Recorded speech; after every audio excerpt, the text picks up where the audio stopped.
Okay, here we go. For those who I have not met yet, I am Kristin Smith, the LWVMN Communications Director.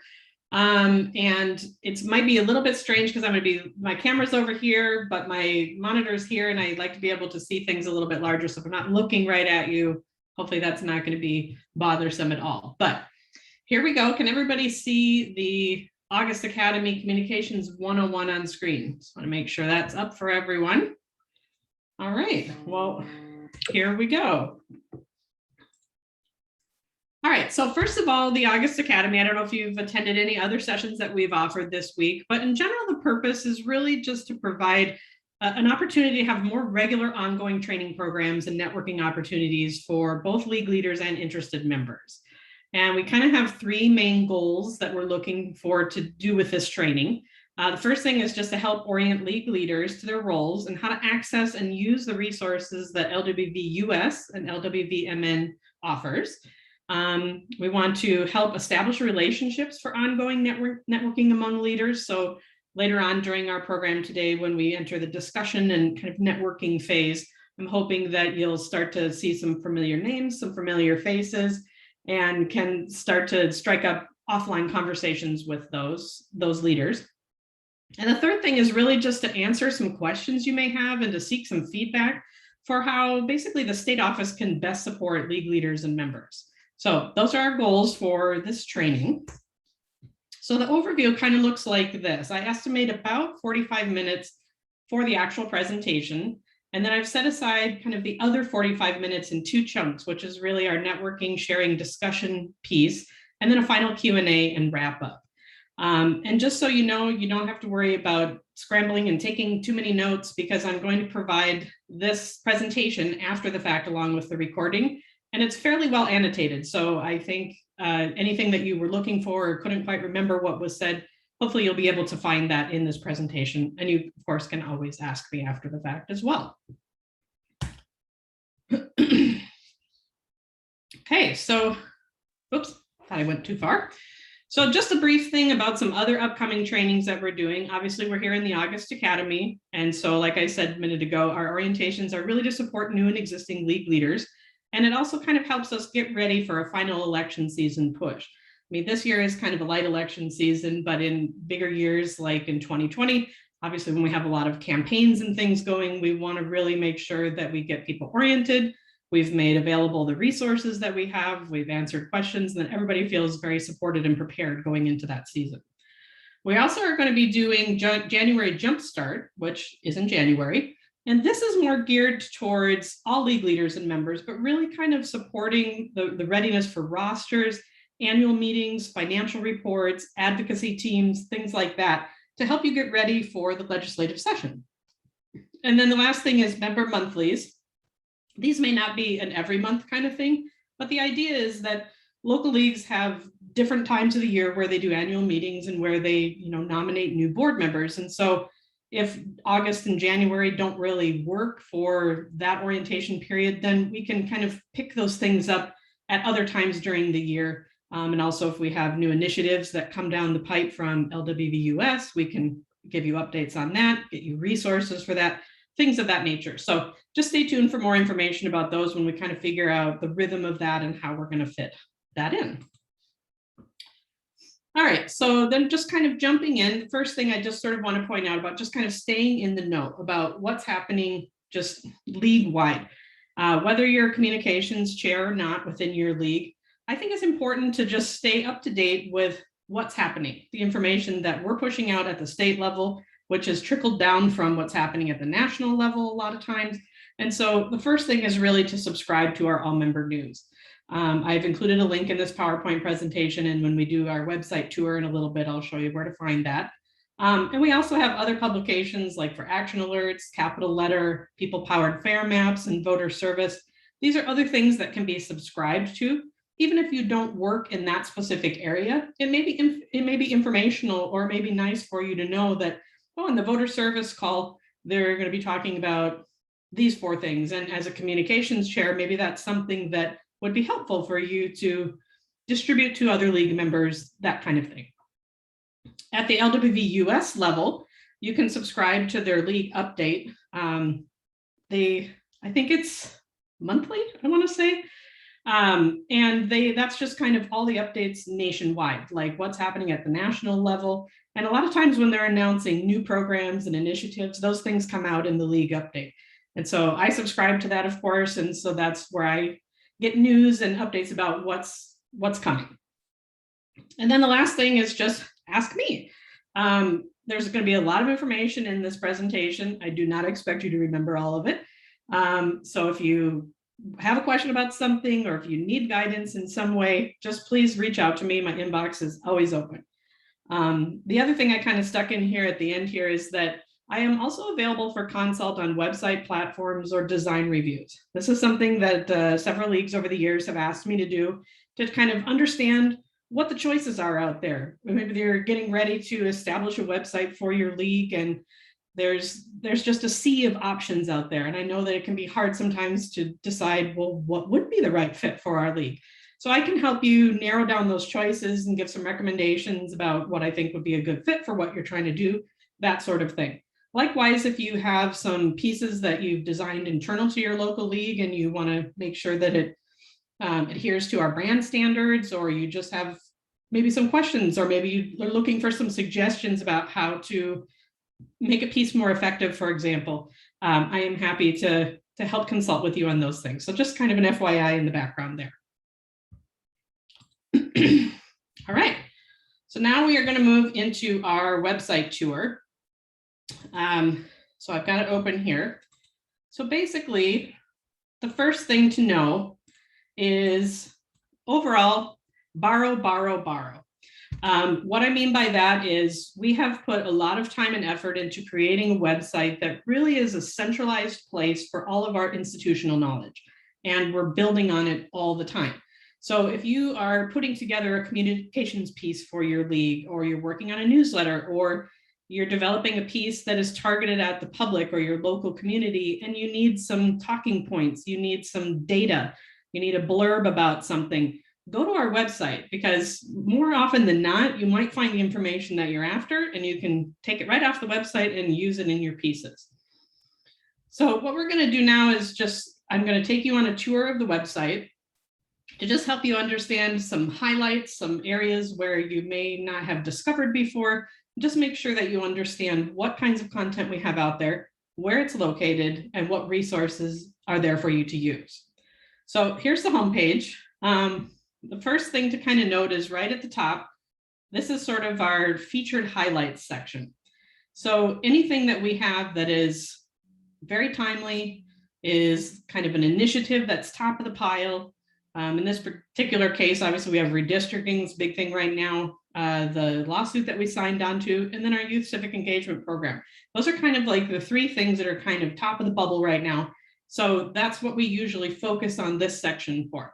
A lot of times after we've had an event, or right before an event, sometimes people will ask, like, where do I find information about that? And I usually say, make sure to just check the homepage, because there's a good chance that you'll find something about it there if it really is one of those sort of top focuses for right now. The other thing on the homepage that I'll point out is this little section down here called By the Numbers. These are just some stats that we kind of update periodically, you know, like especially like the grant funds that are awarded, we update that after every grant cycle. The number of volunteer hours, as we kind of collect data for our annual report, I go in and update these figures. And sometimes these are sort of fun things that you can include in a public facing piece that you're putting together for your league, if you just want to share some fun little data points with the public. So I want to make sure that you knew that was there. All right, let's go back up to the top. So now we're going to kind of look through each section in turn. So the first thing, under where we stand. I'm going to just cover, I think, just 4 of these sections in here, but I think you'll get the idea. So the first thing is under priorities and partners. So this information changes annually. So right now, this is our 2021 information. These 4 things at the top are kind of our top priorities.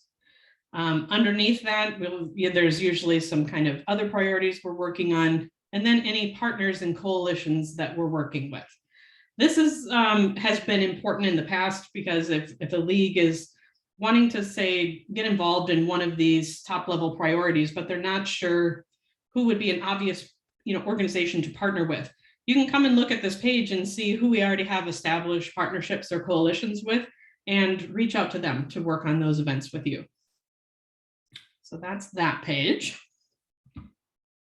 Next one is our positions. So this is essentially our program for action. This changes every 2 years.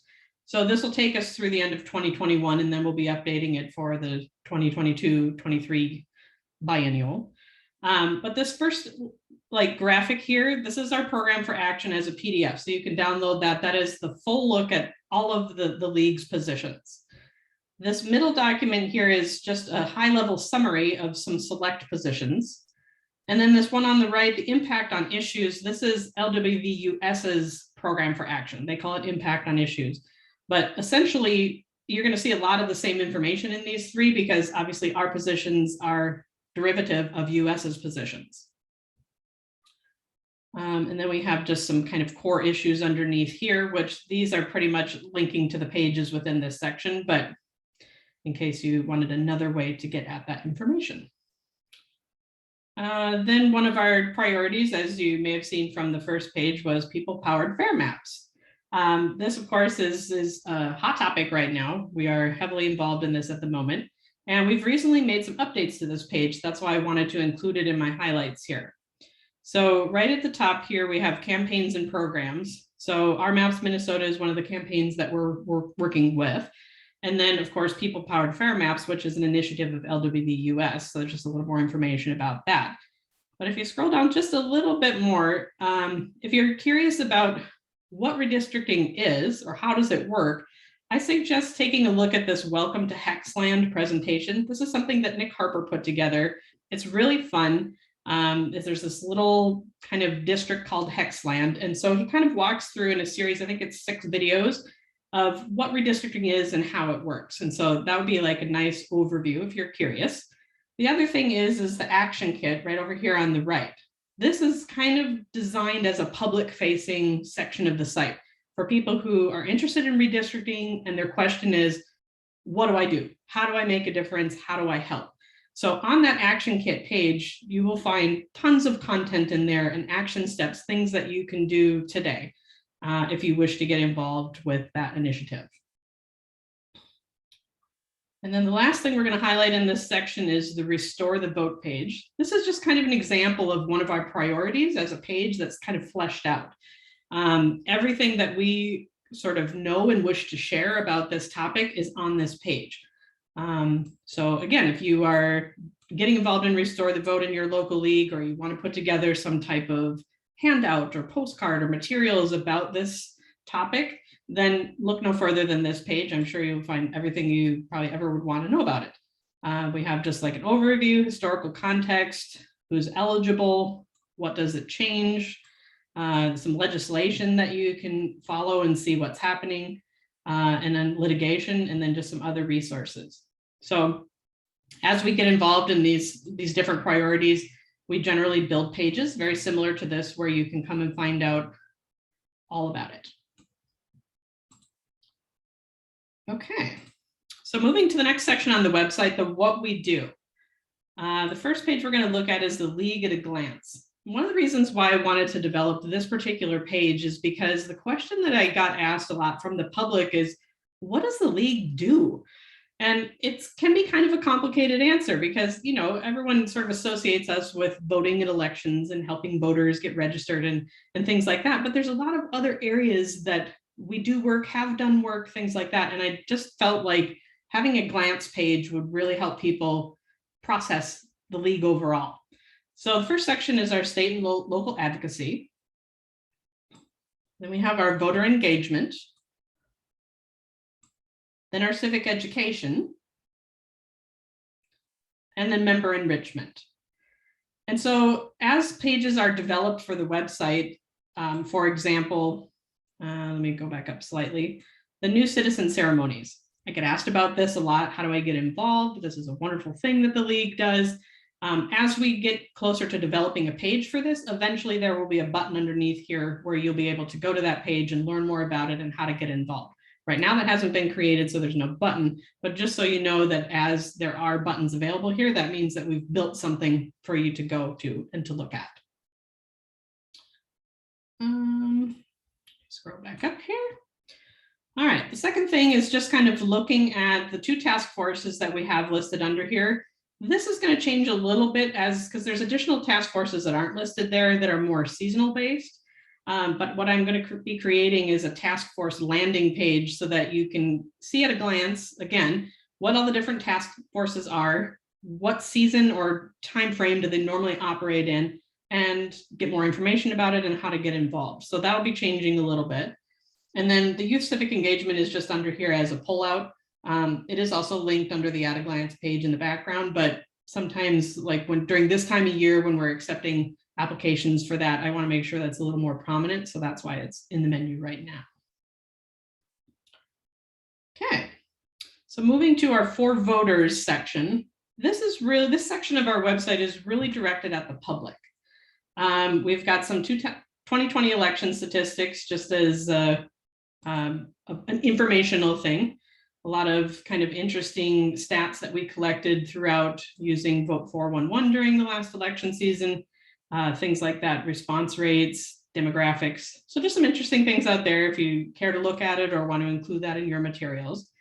We have the Minnesota Voters Bill of Rights. This is something that some leagues actually take verbatim off of our site and provide that at their voter registration tabling events, things like that. If you're just curious or if somebody asks about it, then you have that information right at hand. During actual election seasons, at the bottom of this page, if you're having trouble at the polling place, there's kind of a step-by-step thing of how you can try and get your issue addressed, how you can escalate it, things like that. But just so you know, that's where to find that information. The pledge to vote. This is our textedly service or our texting service. You may have heard us talk about it. You may even be subscribed to it. Essentially what this is people can opt in. There's a little sign up thing here. So on your phone, you would text one of these 2 keywords to this number, and then that subscribes you to our list. And so during an election season, usually we only do it for statewide elections or federal elections.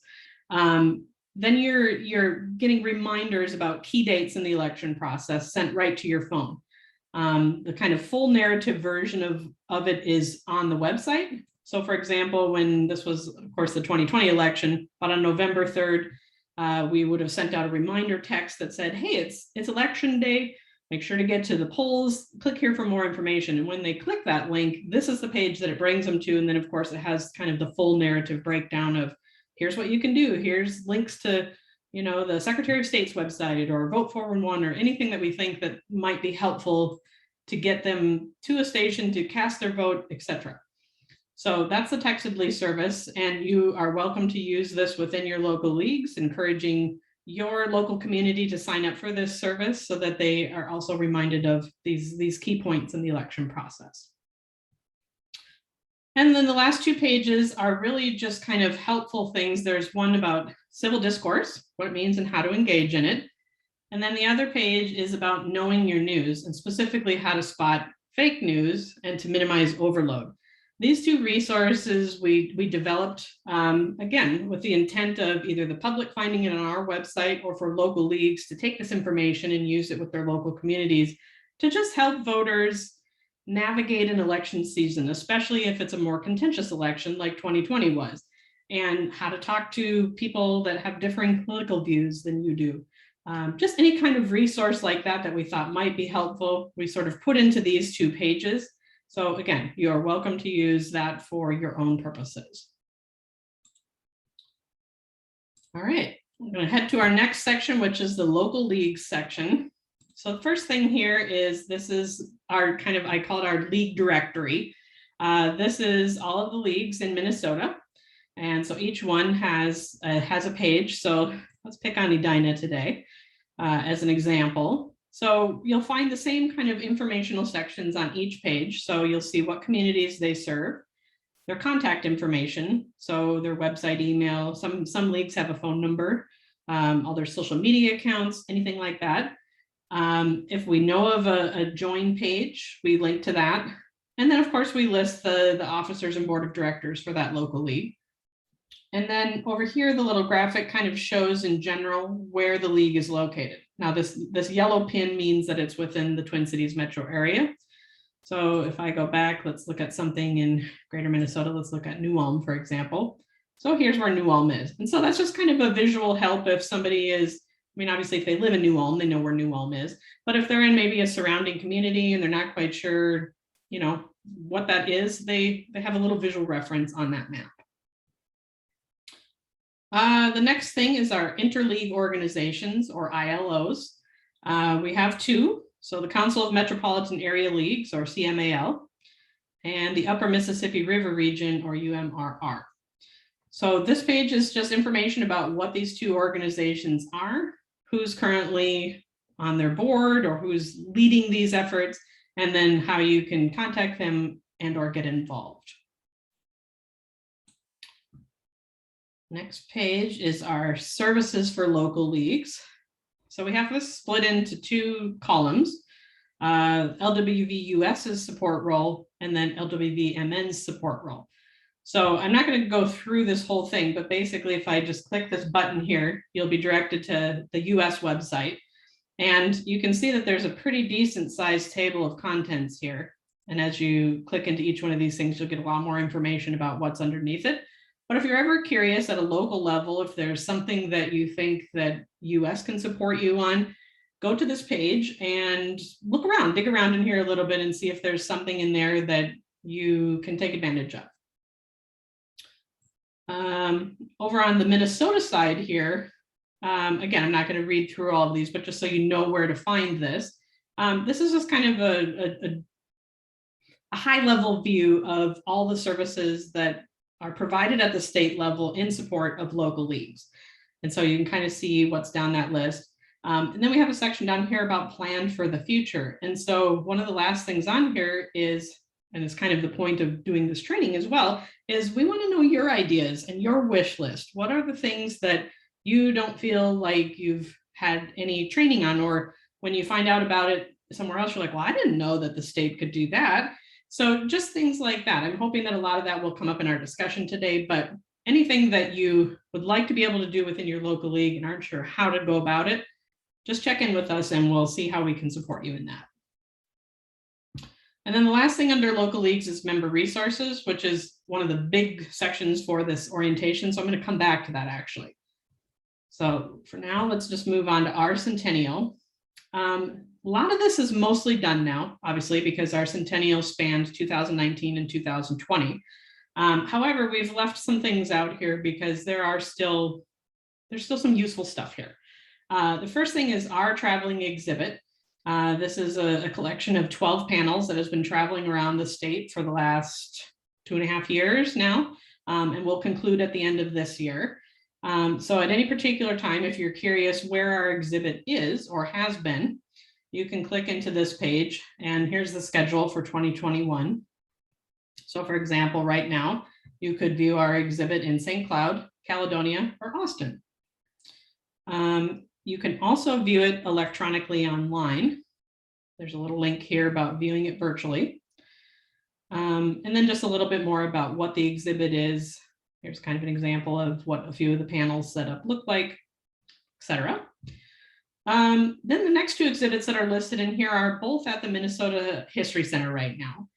The Votes for Women exhibit and the Extraordinary Women exhibit. So I think there's what these link to is their sort of virtual version of those two exhibits, or at least more information about it. And then the last thing is the Centennial Toolkit. And there's two things on this page that I want to call your attention to. The first thing is our Minnesota Firsts for Women. This is basically any women in Minnesota that obtained a first in something.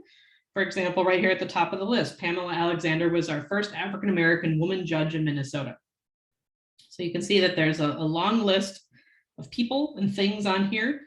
If you know of anything that we're missing, we would love to add it to this list. Again, pages like this on our website are really about archiving our history and having a centralized place where we can showcase this information, but also keep track of it and make sure that this isn't forgotten.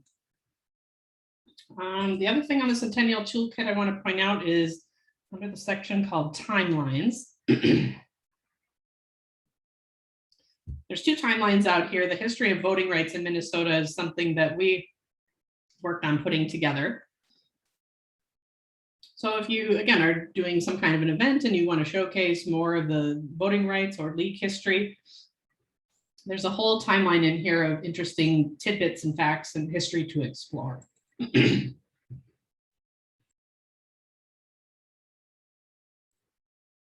All right, so that's our centennial section. Moving on to news and events. So the first thing on our list is our Minnesota Voter blog. This contains basically timely news, our write-ups and articles about things. This is where we're starting to publish our capital letters now, that sort of thing. And one thing that's new for this blog that we're going to be starting, there'll be more information about this coming out in the next all member news, is that we would like leagues or league members to start submitting their own interest pieces for consideration. Maybe there's something happening local to your community. Maybe there's a letter to the editor that you wrote and you want to adapt it for a different audience and want to have it on our blog, things like that. Anything that you think would be helpful for both other leagues and the public, we would like to know about it. And you can send those things directly to me and we'll start taking a look. But like I said, more information about that will be coming out in the next all member news. Then comes our press coverage page. This is, we have alerts set up for several different keywords. And so that's how we find out about a lot of this stuff. But some of it is submitted by local leagues. And we would love for you to continue doing that. Again, if you have gotten a letter to the editor published, if you have an article or some event that gets written up in the press in your local community or beyond that, anything that is kind of newsworthy, like that press has covered, please submit those links to us and we will add it to this page. We love knowing about what's going on. Next up is our events calendar. This is all statewide events that we know about. Obviously, some of the things in here are, for example, August Academy. Well, obviously at the state level, we know that's happening because it's our initiative. But other things like your candidate forums or a monthly DEI roundtable, things that are happening elsewhere around the state and in your local communities, we would love to add as much as we can to this calendar. And so in a minute, I'll show you how you can, when we go back to member resources, I'll show you how you can submit events to be included on this calendar. Also under news and events, we have the August Academy page. But this sort of section of the news and events menu is really reserved for any special or major events that we have going on. Maybe it's a council or convention year. When we were doing our centennial events, they were listed under there. Any upcoming training initiatives that we're doing, all of that stuff will be linked under this news and events menu. So that's where you can find that. And then our past event highlights is kind of the archived version of the things that have been under this menu, but have now been passed. So for example, some of our centennial things, our gala and our suffrage day. Here's our state conventions and state councils. So the information that we keep from those, for example, here's the state convention from just earlier this year. This is all of the archived materials from that event. So you can go back and review presentations, you can watch our featured speakers, you can re-watch any of our workshops or roundtables, or review information that was in the packet. So we like to keep that information archived and available. Even though the event has passed, there is often reason to refer back to things. So you can find that information all in this past event highlights page. Okay, and our last big section here is under about. So obviously we have our history and mission and vision. Those are basically our background and purpose, fairly self-explanatory. The next two pages is the state office staff and the board of directors, basically meet the team. Past presidents, again, fairly self-explanatory. This is another thing that, again, for retaining our institutional knowledge, preserving our history, this stuff gets harder and harder to remember with each passing year. And so we like to be able to capture and store this as we know it. Our opportunities page is just if we have any positions we're looking for. It directs volunteers to find a league near them to reach out. But if there's ever anything that we're kind of publicly posting for, you'll also find a link on this page. And then the last page, this one is our governance page. The things which may be of interest at the local level will be, this is where you'll find our most recent annual report. This is where you'll find our bylaws. I'll come back to the policies in a second. And then we just also have kind of legal things out here as well, things that we're required to post publicly because of our nonprofit status, like our Form 990, our audit documents, and our 501c3 status paperwork. So if there's ever a reason why you need to refer to any of those things, this is where you will find it. And then the policies section, this was, again, an initiative of, instead of having a folder of Word documents on our server somewhere, we wanted to be able to centralize, make sure this was the most updated copy of everything that we knew of, and to also make it available to all local leagues in an immediate kind of format.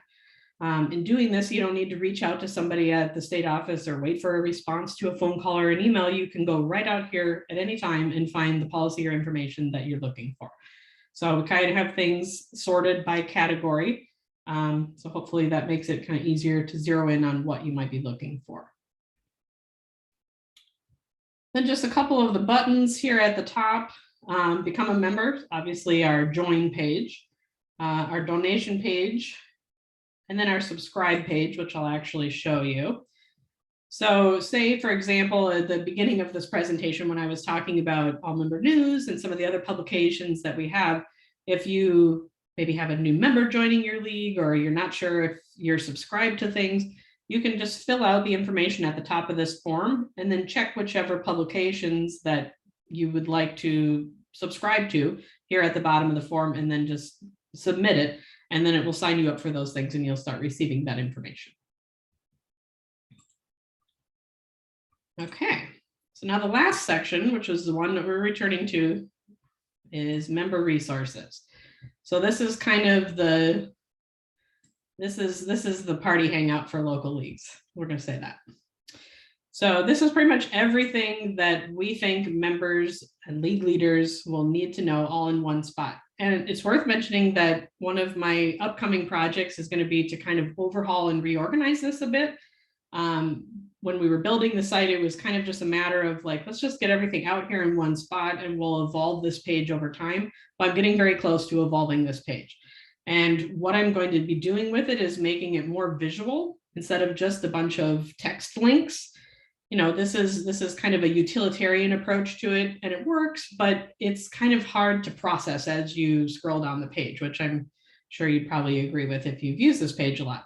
And so making it a little bit more organized, making it a little bit more visual, that's where we're headed. So keep watch for that. But in the meantime, I'll kind of show you around a little bit of what's in here today. Some kind of highlights. Our advocacy section is right here towards the top. Again, as a communications chair or somebody who does communications work in your league, this section may not be the first place you hang out. But there are interesting things in here. There's information that you may want to know about and to be able to include in your communications. So that's where you will find all of that. Next section to point out is our applications. So for example, applying for one of the youth fellows, or when we open the board of directors to applications, that information would be in here. When we do convention and council, when we do our member awards, those applications are in here. You can see past award winners, lifetime members, so kind of things like that. If you think, well, do I need to apply for this? If yes, it's probably under the applications section.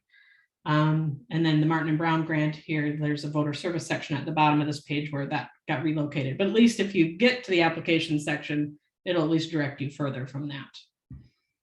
The next thing is events that I want to point out.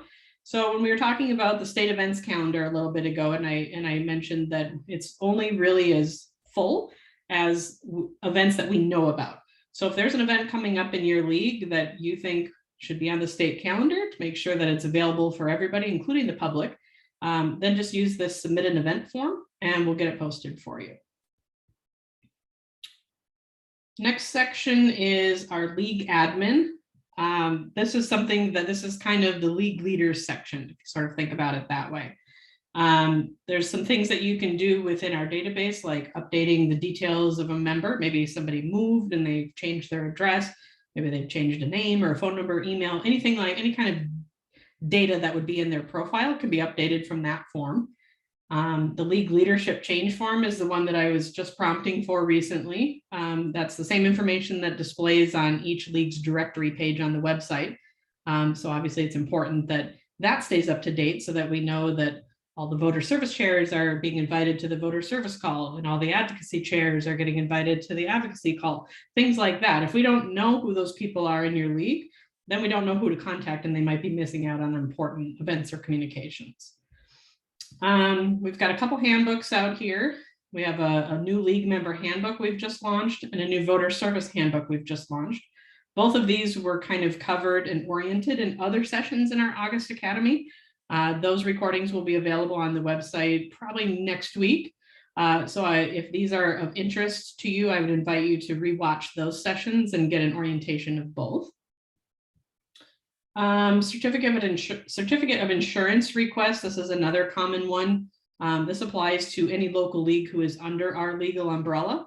If you're putting on an event and the location or venue requires proof of insurance or liability, you can use that form to request a certificate from us, and we can tailor it to the event or dates or local league, and then send you a copy of that to provide to the venue. I guess that's probably kind of the main things in that section. We're going to come back to the branding because that's another section in here. So we'll just kind of go down here to newsletters and call notes. So this is where we archive all of our all-member news for about 1.5 years, it looks like.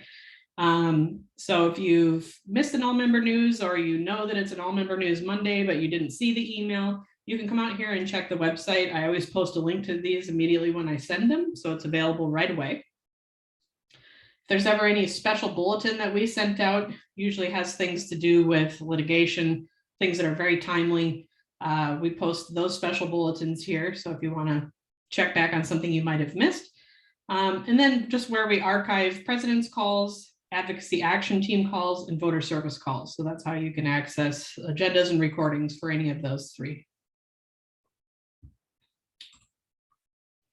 Okay, I think that's primarily the tour of the website. I was going to ask for any questions now, but I think we'll wait. Okay, let me go past these.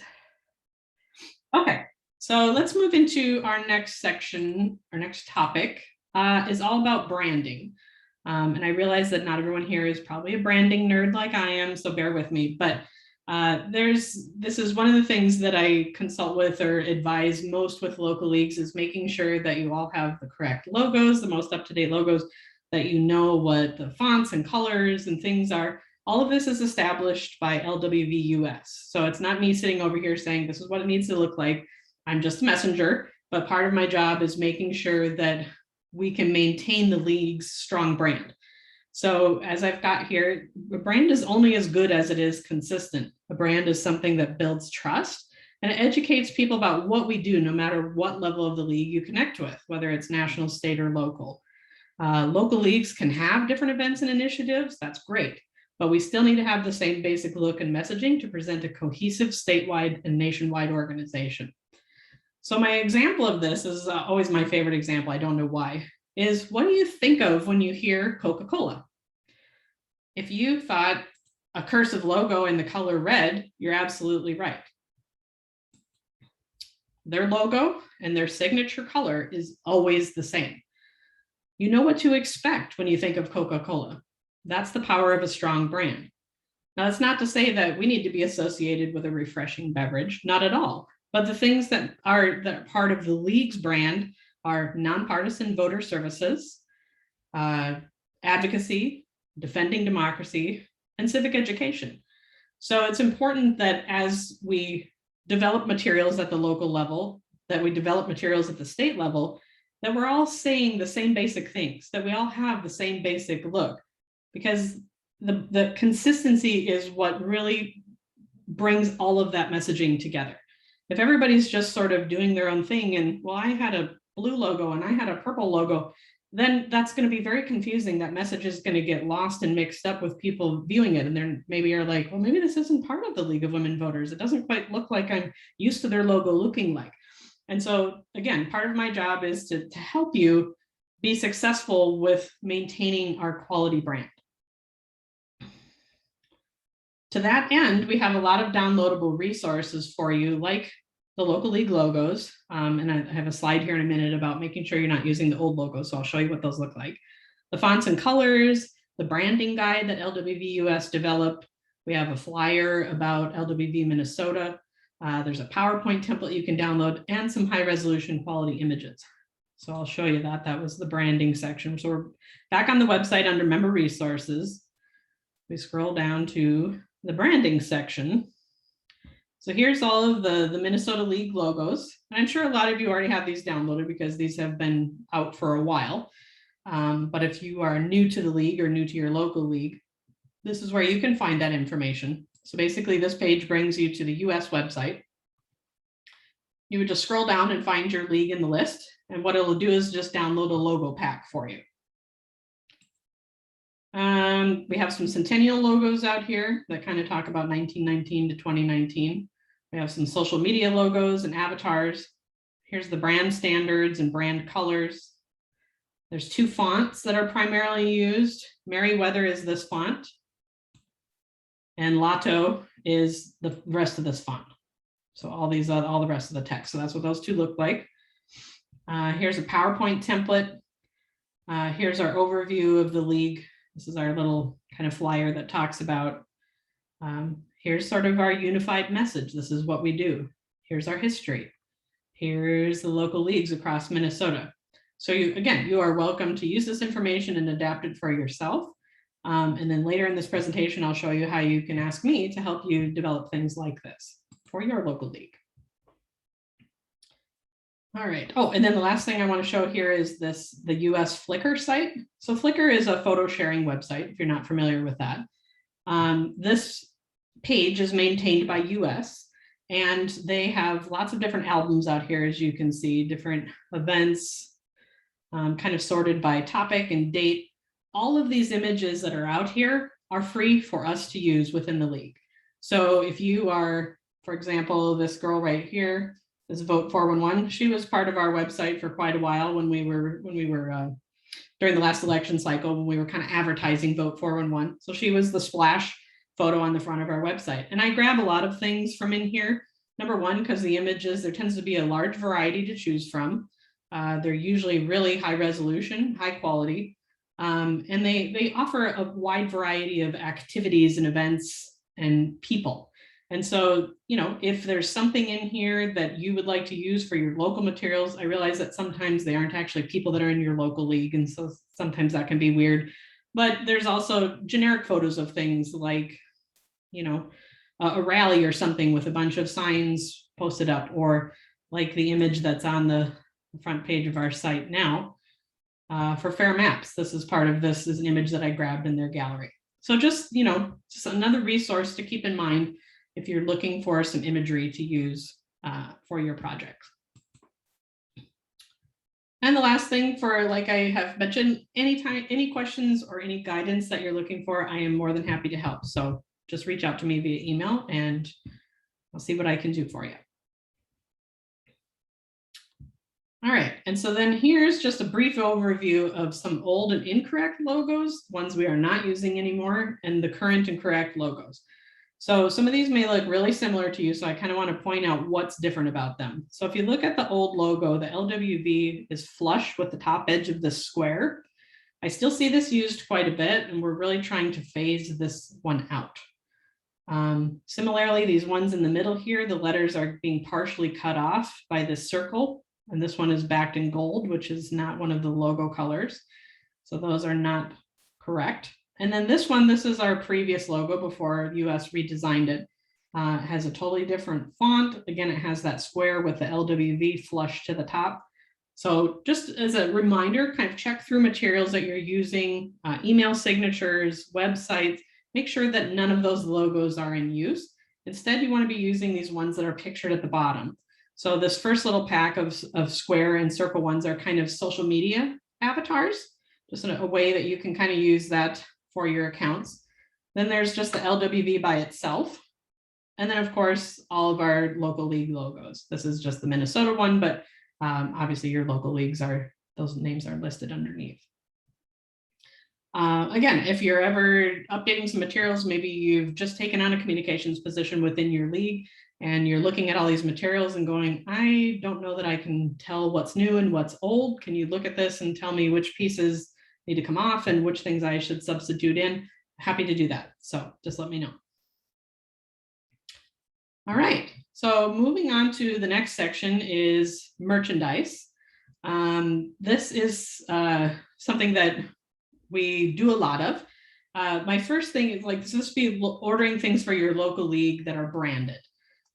So first, check what's in stock at the state office. I often have things that we always kind of have around. And so if I can, provide something there, that's obviously easier than making a custom order for you, but we can certainly do that as well. As far as what can be ordered, the sky's the limit, honestly. If you can put a logo on something, you can order it. There's no limit. The general process to order is basically just emailing me with whatever your request is, and I can get you a cost estimate. Then I create or customize art and send a proof to you. Then I place the order after you've approved the proof. And then at the state office, we will just bill your local league directly for the actual cost. There's no markups. The lead time does vary though, so make sure to leave plenty of time and plan ahead because different items have different lead times, and depending on how many other requests I'm juggling at the same time, capacity may be a factor as well. So just make sure if you're thinking about something for election season, don't wait until August to ask about it. Or, right before we're going to have an election. Actually, August would be a fine time. Sorry, like don't wait until like November 1st to ask about something that you need for an election. Some examples of things that have been ordered. You've probably ordered them from us: buttons, mugs, pins, stickers. Again, pretty much the sky is the limit. There's a website that I generally order from. It's a local vendor. I can always send you a link to that and say, here, you can look at their thousands and thousands of products that are available and pick something that meets the needs of your local league. The other thing, which is very similar to that, is requesting custom design from me. Again, what can be ordered? Whatever you would like, whatever you're looking for in your league that you aren't able to produce on your own. Some things that I've done so far, like membership brochures, join cards, voter service handouts, league business cards, banners. There's no design fees for any of these except for the historical exhibit panels.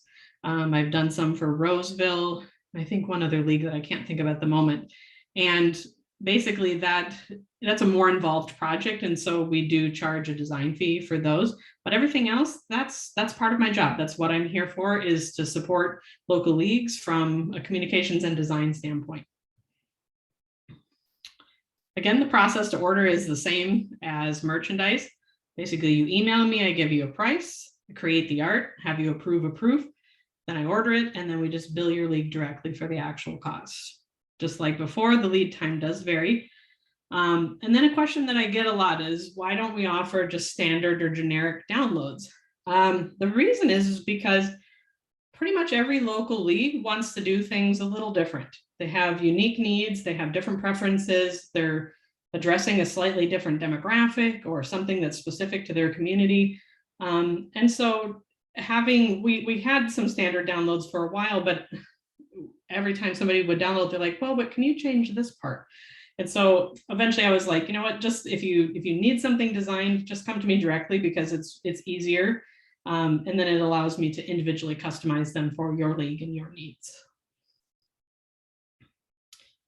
Okay, moving to our next section for social media. These are just very generalized guidelines. This is just sort of a sweeping generalization, but I found that it kind of helps people figure out what social media platforms to use and how to use them. So my first tip is really just focus on what makes sense for your audience. Just because you've heard about a social media platform or all the other people are using it doesn't necessarily mean you have to use it. In addition, a post that you create doesn't need to go out on all platforms to be effective. You can be strategic with this. So I've listed some of the more popular social media platforms here, like Facebook, Instagram. And so you can kind of see here, I've sort of mixed out, like, Facebook is generally an older audience. Instagram is mixed ages. Twitter, that's where the journalists hang out. So if you want to get some event or something, you want to contact a journalist or get something in front of journalists, Twitter is your place. Snapchat is a younger audience. TikTok was younger at first, but now that's shifting to mixed ages. And YouTube is mixed ages. So when you kind of think about these things, let me go to the next slide.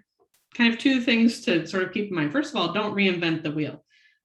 Anything that we post at the state level, you are welcome to share or recreate specific to your local league. If you're not sure, well, what should we be posting about on social media? Take us as a cue. Feel free to reuse that information. A lot of our stuff comes from US, so that's kind of how the process trickles down.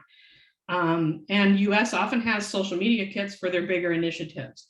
And so as I find out about those and have access, I can link you to those things and say, for like PPFM, when that was first starting, they provided a social media kit for that. So we had logos and content and messaging, and then we're not stuck trying to figure out, how do we talk about this? How do we display this? They did all that work for us, and we just have to work on blasting it out. Just a few other quick points. Again, don't do it because it's what everyone is doing. If social media doesn't fit into your communications mix, that's okay. It's not the solution for everything. And, the thing that makes it most effective is consistency. If, to build an audience, all of that takes time. So if you don't feel like you can post any more than once a year, maybe it isn't a platform for you right now, and that's okay. And then just a reminder to make sure that all posts remain nonpartisan. And if you're not sure if a post is or what that would mean for a post, ask for guidance and we'll help you out with that. And then the last section before we kind of open it up to a broader discussion is I wanted to just chat briefly about our mini databases. This is not specifically a communications related tool, but there's a communications component of it. And I just wanted to give everyone a little bit of an overview here so that if you think this might be a fit for your local league, that you can take that information back to your other leaders and have a discussion about it. So basically, as an overview, a mini database is just kind of our fun little term for what we're calling these. But essentially at the state office, we have a database that we use to manage all of our vendors, donors, members, kind of everything. And so for you to sign on to this program, essentially what that does is it gives you access to your little sliver of data within the overall database. It allows you to manage communications, member profiles, dues, and donations. The reason why we're trying to roll this out and get as much participation as possible is because it's one step to helping us build a sustainable long-term organization. It'll make it easier to join the league at your local level. And it reduces the amount of time that local leagues and state office staff spend wrangling data from multiple sources. With everybody connected to the same database and Rochester's managing Rochester's data and Edina's managing Edina's data, is that all of those things, instead of managing a spreadsheet or another database or another source and having to send it to US and then we take US and merge it back into the state, we're all sort of updating the same thing at the same time. So the benefits, again, local leagues and the state office will both have the same information at all times. Any funds that you collect from donations, member dues, event fees, those go directly to your league's PayPal account, not to us. So there's no weird accounting that has to go on. You're not having to wait for us to issue payments downhill. The payments all come directly to your local league. There's a built-in event calendar that you can publish to your website, a built-in email and newsletter tool that you can use to send communications and track engagement with those posts. It's the same system that we send out for all member news, or any email really that comes from the state office is sent out through that communications tool. It would allow you to skip the member update and leadership change forms. Hopefully that's the selling point for you right there, because again, you would be making those changes to the data directly into the database. So we wouldn't need you to fill out any side forms. There's no special software required, only a web browser. and there's no pass-through costs to local leagues. We already pay for the database at the state level. This is just making better use out of it. If you are interested in this or think you might want to get started, first of all, just share with maybe your membership chair and or other league leaders if needed. Reach out to me. At the state level, we handle all the setup and training. The only thing that you have to do is establish a PayPal account. That has to be done on your end, not at the state level. So that's just one piece for leagues to do. Otherwise, the state handles the rest. Okay. I think that's it from that section. So before we go on real quick to the networking and sharing, are there any questions about anything that I just went through? I know that was, again, I know there was a lot of information, and that's why I'm making this PowerPoint presentation available as a download later, so you can refer back to something that went by too quick. But I just wanted to, oh, here we go. Okay. All right, go ahead, Barb. You can unmute and ask your question. This mini database is kind of mind-blowing. Are you saying that you can train us if we to set up so that any email that we want to send to our membership or a subset of our membership or even our inactive members, we can do through this database? Mm-hmm. Yes, and that is actually one of the sort of key benefits to using the communication tool built into the database. The communication tool itself is very similar to like MailChimp, Constant Contact. If you've ever used one of those systems, it's comparable. It's the same concept. But the reason why it's nice that it's built in with the database is because of what you just asked. You can go through and, oh, sorry, we got somebody else chatting here. Is that you can pull your entire active members, you can pull your inactive members, a subset. Maybe you only want to send a message to leadership. As long as people are coded correctly within your league's data, you can fine tune that email to whatever segment you want. And I had one other question. Our treasurer has been the roster manager, and she and I have worked it out. I'm the chair of membership, that I will become the roster manager. And I was able to get the email changed to mine, but I wasn't able to get my name as roster manager. And is that something that I should be able to figure out? Do you mean at the US level it wasn't changed? Oh, I'm not sure. Okay, well, I've made a note about that. I'll talk to you offline about that. Okay, yeah. Thanks. Okay.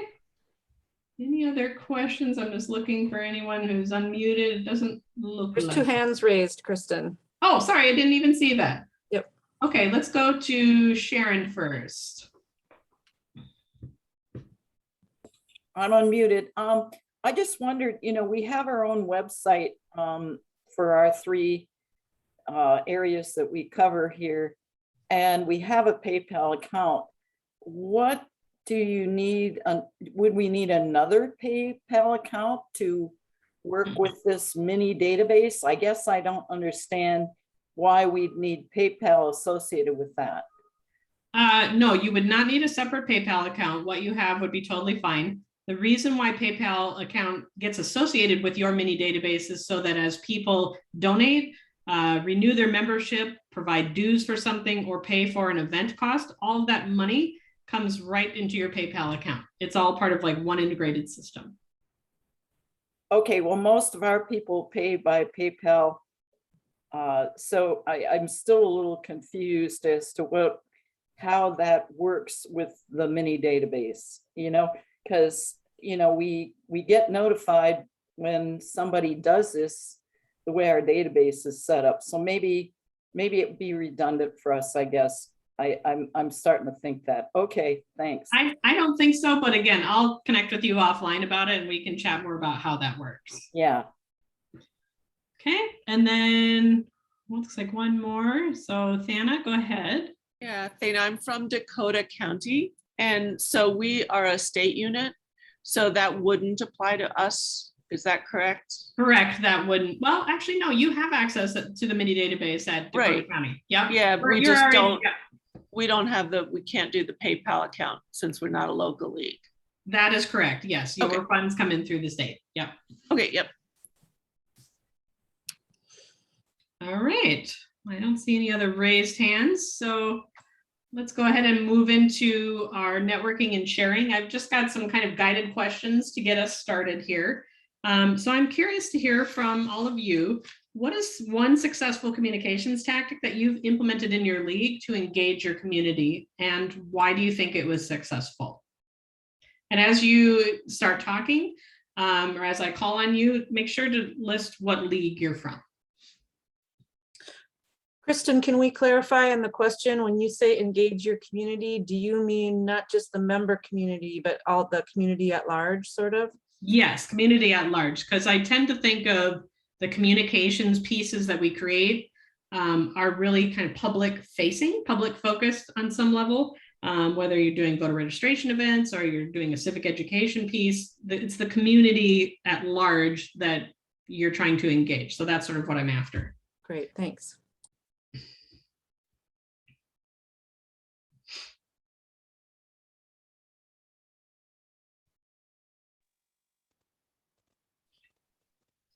Do we have any takers? Anybody want to share something that they've done in the communication sphere that's been successful? I'm not sure. This is Carol Barkley with Brooklyn Park, Osseo Maple Grove. Our event that we did a couple of years ago now for the panels that our traveling exhibit was an entire communication effort. Separately, we had one in Brooklyn Park and one event in Maple Grove. And we used the local newspapers, and the library signed on and in fact footed the bill for our speaker in one location. And that's about all we've done in the past. Okay. Is that what you're talking about? Yeah, exactly. So why do you think that was successful? Do you think because you engaged the newspapers and like their broader reach? I think the newspapers and the library. The library did a lot of advertising for us. They put out brochures about it. They had events, and they had the event on their calendar. We got into other kinds of calendars around I didn't do that, but there were other kinds of calendars around the communities. So it was a 2-community event, but with our league as the sponsor. So Yeah. it was good, and was well received and well attended in both places. Great. Yeah, I think that's a great suggestion, something for definitely for other local leagues, if you're putting on a local event, to go to the newspapers and the libraries, to the degree that it makes sense for your event, and to lean on their visibility and to lean on their networks and their ability to get the word out for you. Great suggestion.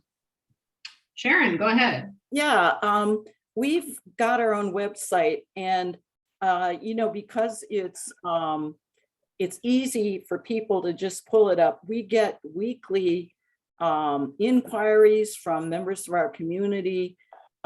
We can tell by the hits that they're looking at our postings for our forums and other events.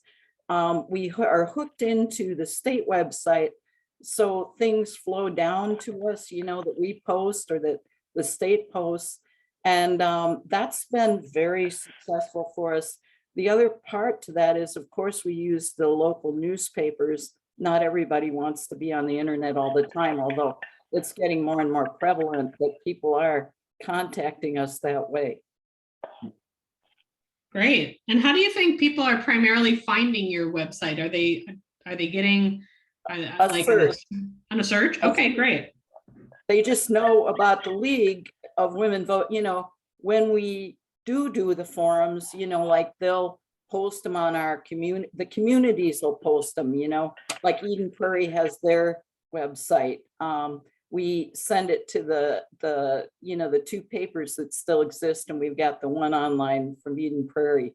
So that's how they find out that we do things.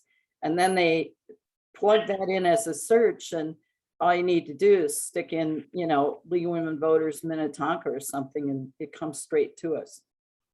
Great. Thank you for sharing. All right, let's go to Michelle next. Hi, I'm Michelle Jane from the Crystal New Hope East Plymouth Robbinsdale League, which Kristin, we need to talk about our logo sometime because they have wrecked us. They have we can't even do business cards. We have to do bookmarks now because the logo is so long. I know. I have addressed that with US, and they basically are like, I'm like, okay, but there's got to be a solution. So yes, for sure. Let's chat about that.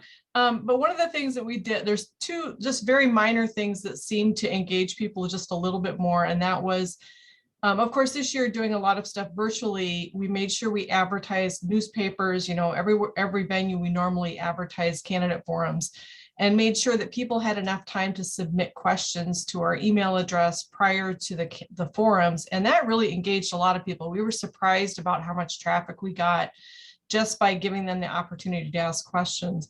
And the second minor thing we did, and this is super minor, but we started putting QR codes on all of our materials. Just made it easier for them to go to our website. So that was good. Yes, that's a great suggestion, and something coming up pretty soon. I'm going to be working on a postcard for voter services that has a QR code on it, something that can be customized to a local league website because QR codes have to go to a specific URL. But that is a way easier way of getting people to your website without having to wrangle along weird URL. And it's also something that, because we're all toting around mobile phones now, it's a super easy thing to just be like, boop, scan the QR code and you're already there. Yes, great idea. Okay, Marty, let's go to you. Oh, you're on. There you are. In addition to what everyone else has said, the one thing the newspapers, the Facebook groups in every community are a good one to maybe post, good questions on, and then tell them about the event. And then obviously the library, which Carol had already mentioned, the city commission, working with the city on different things as a co-sponsor, because then they publicize in their newsletter, which goes to every resident in the city. And I think that was pretty much it. So otherwise, everyone else said everything that was needed. Great. I love that city commission idea. Thank you, Marty. Yep. All right, Mary, you had your hand up. Let's go to you. Yeah. We recorded everything. We had various forums and meetings and whatnot. And we had more people attending the virtual ones than had attended the in-person ones historically. And we made sure that the recordings were on our YouTube channel. And we did get a lot of views on that afterwards, after the event. Yeah, I actually think that the pandemic year had some surprising silver nuggets in it. And one of those was being able to record candidate forums, because a lot of people, maybe they don't know about it in time, or they have a conflict and can't go in person. So having the ability to rewatch that is perfect, because then they can do it on their own time and they can still be an engaged voter. All right, there was somebody that had, Catherine, let me go to you next. Sure. I'm from Edina. I do our newsletter at the Edina League. And one of the things we do is we have two distribution lists. We have a member and a non-member distribution list. And for most of our newsletters, we send them out to both lists. Every once in a while, if we have, a lot of strategic planning, or things like that are members only, we'll limit it. But we encourage all our elected public officials, people on commissions, boards, people who are, the local journalists, people from other organizations that would be interested in the stuff that we do. We, as new people come, we reach out and ask if they would like to just be included on our non-member distribution list for our newsletter. So every month when we're publishing all our information, it's automatically being pushed out to all those other groups as well, so they know of all our events and what we're doing. Great. Yeah. Okay, and Carol. One thing that I forgot to mention was our use of television. CCX broadcast both events that we had at both locations. And they also broadcast our forums that we have. And I'm new to being in an area that has local television programming, but that is a wonderful enhancement to at least getting our name out there. Yes, good addition. Okay. All right, so let's move on to our second question here. So what is one thing you struggle with in terms of communications and or public outreach? And what do you think you'd need to make it successful?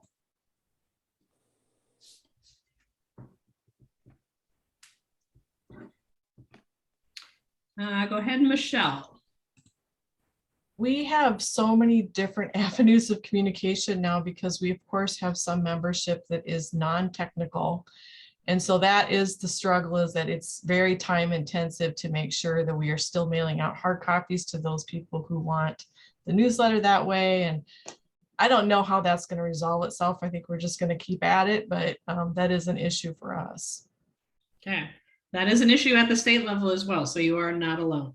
I was gonna add, that's an issue here too. And if you come up with any great ideas of how to do that, you know, please let us all know.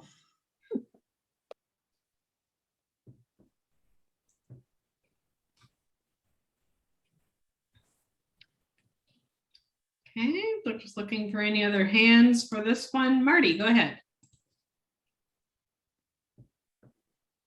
Writer's block, you know, trying to come up with something that's catchy and will grab people's attention when they're seeing it on Facebook or in the newspaper. And, you know, is there any magical, you know, thing for those who are good writers? Yes, that is definitely a thing, just even with social media. And that was kind of my point when we were talking about that section, is that first of all, it can be kind of a part-time job keeping up with all of that. And two is, what do I post about? You know, I manage our Instagram account at the state level, and I generally kind of orient things around a particular campaign at the time, not necessarily an official campaign, but that's just sort of what I call a series of posts. But there's times when I'm just like, I don't know, I don't got anything today. So that is definitely a thing. Yeah, I will actually think of some suggestions for you there, because that is something that I struggle with as well. I have a question. Sure. And that is that we do not have a local paper anymore. So it's awkward and hard to get the message out. Like you don't have a local newspaper? Right. Oh, wow. Okay. Do you think the suggestion about engaging the city commission, do you think that would help you? Something that can touch all households? Well, yes, it certainly could, if the time on when they need the information in order to have it in there. And I think our main city tends to only publish something maybe 3-4 times at the most a year. So yeah. And they tend to not want to do, they have very specific guidelines on what they will include, and it's not necessarily what we want to have included. So it is a little tough that way. Yeah, I can see that. Yeah, let me noodle on that a bit. I'll see what I can come up with. Oh, good. Thanks, Kristin. Mm-hmm. Anyone else for this question? Okay, not seeing anything. So I'm going to go to our third question. What types of communication support, guidance, or materials would you most like to see from the state office?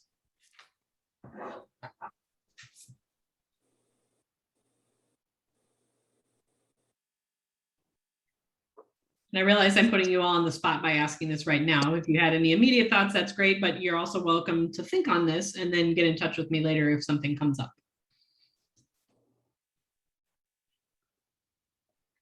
I suspect that a lot of it will be on an as-needed basis versus some general tool, you know, so say you've got an event coming up or something for the election season where you're like, you know, it'd be really handy if we had this. So Go ahead, Marty. Yeah, I had a question, and that is, again, when writing our bulletin, it's like, okay, I will actually go to other leagues to try to see what they put out in their latest bulletin. Is there a way that, where you don't have to, where there could be like a focal area where people have their bulletins that you could just go to see what they're putting in the September bulletin or something like that? That's a great idea, but I think capacity wise, probably not as realistic, only because all the leagues would have to remember to submit them. I would have to take the time to post them somewhere centrally.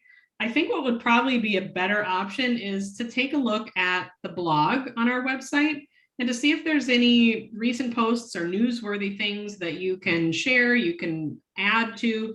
And again, once we kind of get rolling with local leagues submitting articles or pieces of interest to the blog, that will also give you some hints and flavors about what's going on around the state. And you can certainly pull those things into your newsletter and report on those. I have another question. Is there kind of a guide for how long our newsletters should be? Is there, I know the state was trying to keep all member news limited in the length. Is there some kind of length of guidance that you could tell us, are bulletins too long or are they too short? Any ideas?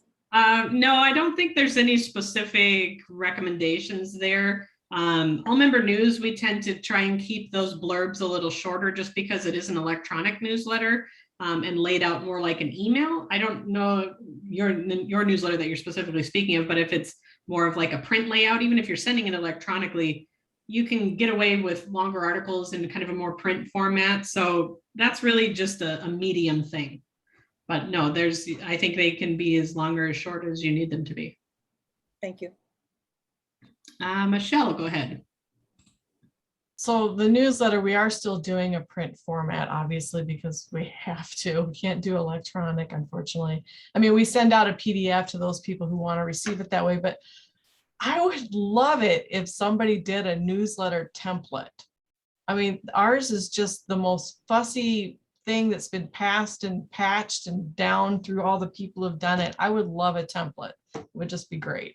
Well, this is where I make a plug for being part of our mini databases and using the built-in communication tool there, because I can build you a template and show you how to use it. All right, Carol, go ahead. I'm wondering if there is a generic information, League of Women, join League of Women, no, not really to join, but just information about who we are and purpose and nonpartisan statement, and just something. I was thinking in terms of going through and taking out of a lot of the stuff that we've been seeing. But I'm just wondering if there is an actual something already there that's been put together. There's something very close to that, yes. So I'm back on our website under member resources, under the branding section. So this right here, this overview of LWVMN, we're going to be updating this pretty soon, coming up in the next couple of weeks, but it'll still be linked in this section. But this has a lot of that kind of overview, general information about who the league is, what we are, what's our mission, what are we sort of standing for here. So this is probably as close to what I have right now on the website to get you there. But again, this is actually a great example of, you're identifying a need that you have in your organization. That's when you reach out to me and say, hey, do you have any verbiage about our nonpartisanship, or how can we word this in our flyer or whatever you're putting together? That's a perfect example of when to come to me, and I can provide you with those talking points or that content. So we can get back to you. Well, we can copy this. We can take this off, copy it, run copies, and go to a meeting and hand this out. Absolutely. Right? Yes. Anything that's currently on our website under member resources for you to use and take and copy and download and send, and however you want to use it, those pieces are ready to go right now. If you find that you have a need beyond that and you want something more custom, that's when you can come to me and I can help you with that. Okay. If we even put a label on it with our who we are and our email address, then we've accomplished kind of what I'm getting at, I think. Okay. Yes, and in fact, I've created these things are kind of called one sheets. And I've created these for a variety of local leagues. And so it has like their website on here under the Oh. Join Now. It has their logo. So again, those are really quick things for me to do because these templates exist in my world. I just have to put your logo on it, put your URL on it, those kinds of things. Those are really quick edits to do. And then you've got a more custom piece for your league. So just reach out. I will be in touch. Thank Okay, great. you. All right, let's go to Walt. Kristin, I'm in Rochester, and over the last year, we've rolled out a website. We've implemented the mini databases, and now we're working on an updated membership brochure. And I just want to compliment you on it's wonderful having such easy access to the brand standards and which logos are outdated, and get to just download the correct fonts. And the correct colors. So that's been extremely helpful. And I think by, these folks being aware of that today will be helpful to everybody. And I thank you for all the help you've given us. You're welcome. Thank you so much, Walt. Okay, looks like that's it for this section. So then I'm just going to kind of open it up to if anybody wants to just share anything.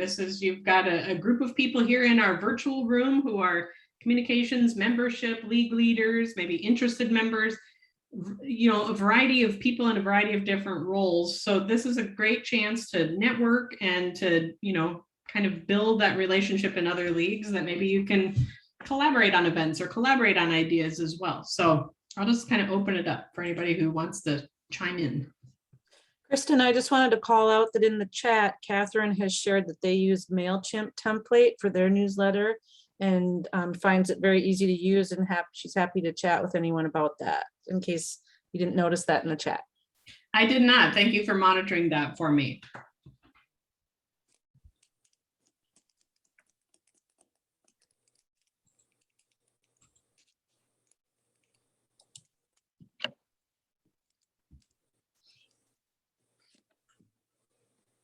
Okay, well, let's just go on to the next slide. This is kind of our final Q&A and wrap up. If you have any final questions for me or directed to the state office in general, any requests for content you'd like to see on the website, anything like that. And again, you can, take some time to think about this, take a few days. There's been a lot to digest this afternoon. So I don't expect you to have everything ready at a moment's notice, but just kind of prompting you a little bit to be thinking about this and submit some suggestions if you would like.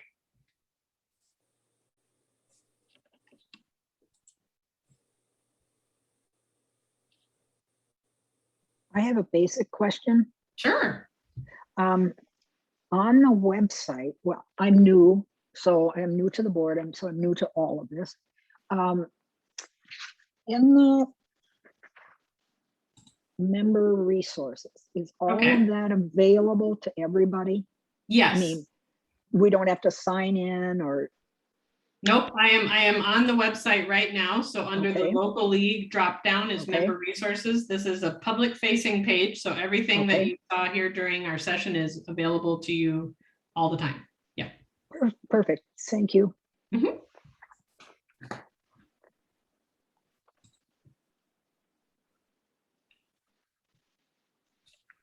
Kristin, in Rochester, one of the challenges that I find is that our community calendars are so fragmented. There are a dozen or more, and it's very labor intensive to try and post events on those.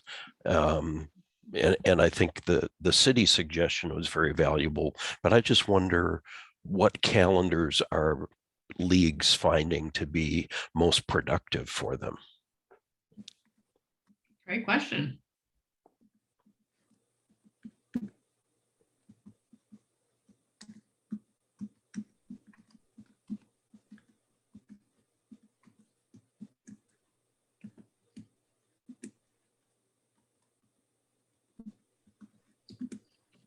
Yeah, I would just sort of add to that by saying the suggestions when people were talking about successes and saying that they posted something in a local newspaper with the library, then the city commission suggestion. I think those are all, if you don't want to chase down calendars around your community or they're sporadically updated or not as reliable, then maybe, at least if I'm assuming your question is this, is how do we get word of our events out to people? I mean, obviously you have your league events on a calendar on your website, but I think those sources, the newspaper, library, city, are great ways of being able to broadcast that information.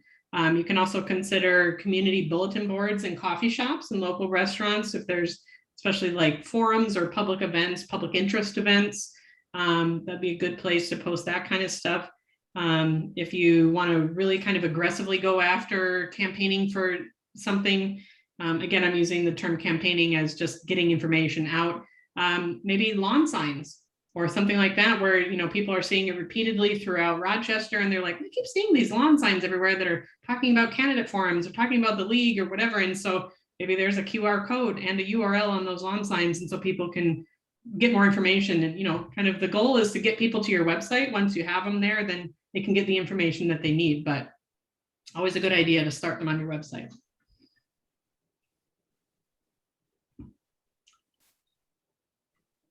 Okay, well.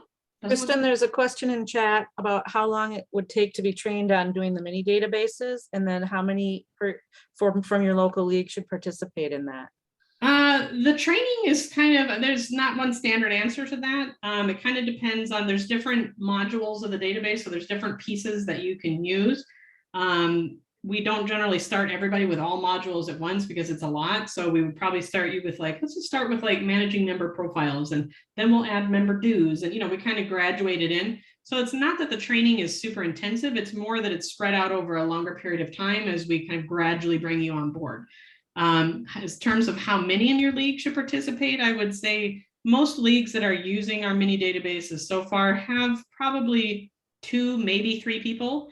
I would say at the most that are kind of responsible for managing the data. Maybe they have slightly different functions, or maybe they all do all the same functions and just back each other up on it. It really is a personal preference within your league, how that works best for your structure.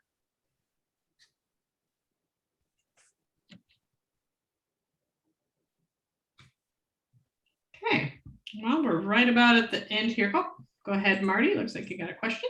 I'm sorry, I had to ask, if we went with the mini database for our membership, do we have to have the same dues that every other league, that other leagues have, or can we stick with our own kind of lower dues that we have? Nope, it is fully custom to whatever you're currently using for dues. There's no one standard for that. Perfect, thank you. Mm-hmm. Okay, well, this is just kind of our thank you screen. So I want to thank everybody for participating today. Again, any time you have questions, need guidance, whatever, you know where to find me. Next week, we're going to be sending out a survey for all of our August Academy sessions, actually. And so looking forward to any thoughts or ways that we can improve these sessions as we go on would be wonderful to know. So. Right, if there's no other questions or anything, then we are done. Thanks, everyone. Thanks, Kristin.